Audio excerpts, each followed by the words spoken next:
संत महात्माओं का इतना आदर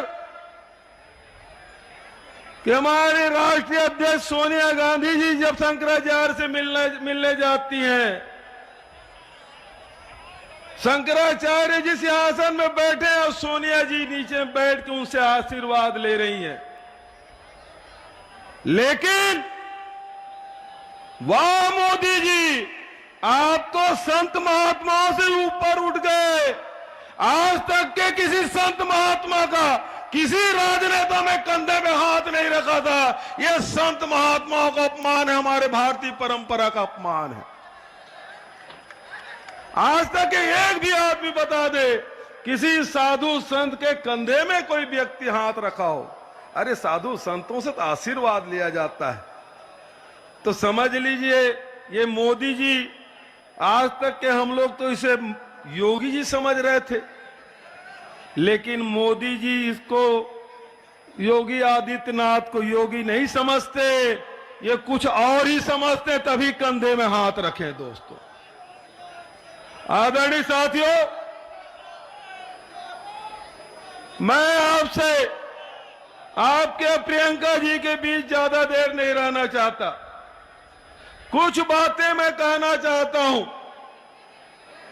आजकल उत्तर प्रदेश में जो हवा चल रही है, जो बयार चल रहे हैं, जिसकी चर्चा हो रही है, मैं उसके बारे में चंद शब्द कह के अपना स्थान ग्रहण करूंगा।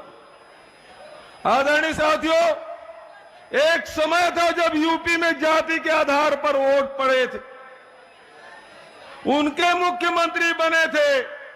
एक समय आया जब धर्म के नाम से वोट पड़े, उनके नेता मुख्यमंत्री बने। आज सवाल इस बात का है, सब लोग चर्चा कर रहे हैं, हमने वोट तो दिया जाति के नाम से, हमने वोट दिया धर्म के नाम से, लेकिन हमको मिला क्या है? हमको मिला क्या है? और यही कारण है कि प्रियंका जी आपसे प्रतिज्ञा लेकर आपके बीच में आई हैं। उन्होंने कहा कि हम किसानों को 2500 रुपये क्विंटल में धान और गेहूं खरीदेंगे, 400 तक के 400 रुपये क्विंटल में गन्ना खरीदेंगे। आधी आबादी हमारी माताओं बहने की है। उन्होंने नारा दिया, लड़की हूं लड़ सकती हूं, और उनके लिए कार्यक्रम दिया, नौजवान साथियों के लिए रोजगार का आपको वचन दिया है, दलितों के लिए उत्थान के लिए उनके लिए कार्यक्रम दिए हैं। और ये केवल कोरे वादे नहीं है साथियों, हमने वो काम छत्तीसगढ़ में कर दिया। हमारे नेता राहुल गांधी जी छत्तीसगढ़ आए थे 2018 में। उन्होंने किसानों से कहा हमारी सरकार बनी तो 10 दिन के भीतर में सारे किसानों के ऋण माफ हो जाएंगे। राहुल जी के बात पर किसानों ने विश्वास किया, 3/4 बहुमत हमें दी। राहुल जी शपथ ग्रहण में आए थे, मनमोहन सिंह जी की शपथ ग्रहण में आए थे, शपथ ग्रहण संपन्न हुआ। राहुल जी को एयरपोर्ट में छोड़े, हम लोग सीधा राहुल जी दिल्ली के लिए उड़े, हम लोग सीधा मंत्रालय गए। राहुल जी दिल्ली के एयरपोर्ट में भी नहीं उतरे थे। 18 लाख किसानों के 9,000 करोड़ रुपया हमने माफ कर दिया। यही बात प्रियंका जी कह रही हैं कि उत्तर प्रदेशों को किसानों का ऋण माफ होगा। अब आप बताइए कि किसानों का ऋण माफ होना चाहिए कि नहीं होना चाहिए? होना चाहिए। राहुल जी ने छत्तीसगढ़ के किसानों से कहा कि हमारी सरकार बनी तो 2500 रुपये क्विंटल में धान खरीदी होगी। और आप देख रहे हैं पूरे हिंदुस्तान में सबसे ज्यादा यदि धान का रेट कहीं मिल रहा है तो छत्तीसगढ़ में मिल रहा है। 2500 रुपये क्विंटल में हमने धान खरीद के दिखा दिया है। क्या यहां नहीं खरीदी होना चाहिए?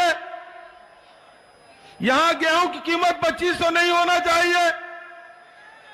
होना चाहिए तो मैं आपसे हाथ उठा समर्थन चाहता हूं। बिजली बिल आधा की बात, मैं ये सारे काम हमने छत्तीसगढ़ में किए। ये तो गौ माता के पूजा करने वाले लोग हैं, लेकिन आजकल गौशाला में गौशाला चलाने वाले मोटे हो रहे हैं और गौ माता दुबली हो रही है। लेकिन हमने छत्तीसगढ़ में, ये हमारे यहां भी फसल चराई होती थी, जानवर खुले में घूम रहे थे, सड़कों पे घूम रहे थे।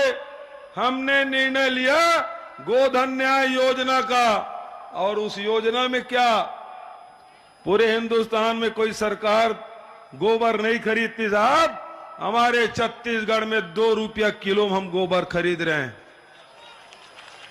2 रुपया किलो में गोबर, उससे वर्मी कंपोस्ट भी बना रहे हैं, उसे गोकाट भी बना रहे हैं। अब तो बिजली भी उत्पादन हम कर रहे हैं। अभी 3 दिन पहले हमने गोबर से पेंट बनाने का भी फैसला किया है। अब गोबर केवल लीपने का काम नहीं आएगा, बल्कि दीवारों की पुताई करने का भी काम आएगा। तो आदरणीय साथियों, मैं आपसे कहना चाहता हूं, जो काम छत्तीसगढ़ में हो रहा है, वो उत्तर प्रदेश और बुंदेलखंड में भी होना चाहिए। होना चाहिए कि नहीं होना चाहिए?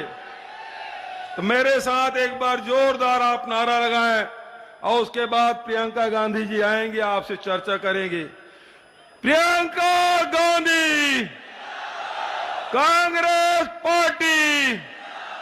मैं कहूंगा बुंदेलखंड से आई आवाज, आप कहेंगे प्रियंका गांधी जिंदाबाद। तैयार हैं?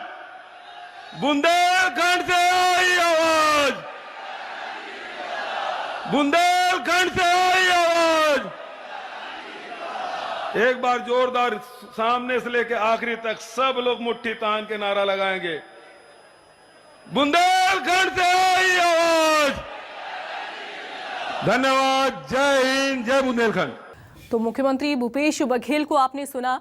यूपी के दौरे पर मुख्यमंत्री भूपेश बघेल हैं और महोबा में जनसभा को उन्होंने संबोधित किया।